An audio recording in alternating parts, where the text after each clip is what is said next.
என் பெயர் பி விக்னேஷ். நான் 8ஆம் வகுப்பு படிக்கிறேன். நான் திமிரி பாய்ஸ் பயின்று வருகிறேன். நான் 8 காம்படிஷன்ல கலந்துக்கினேன். அதில் 5 காம்படிஷன் வின் ஆனேன். அதுக்கு இது பழமொழிக்கு தட்டு ஸ்கூல்ல எல்லா நாளும் வந்ததுக்கு இது வாய்ப்பாடு ஒப்புவித்தல். இது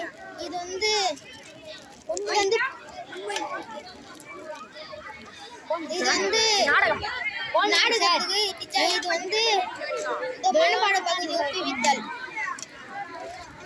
பழமொழி சொல்லுங்க. அதுக்கப்புறம் லாஸ்ட் இது பழமொழி டீச்சர். பழமொழி யானைக்கு ஒரு காலம் வந்தால் பொன்னிக்கு ஒரு காலம்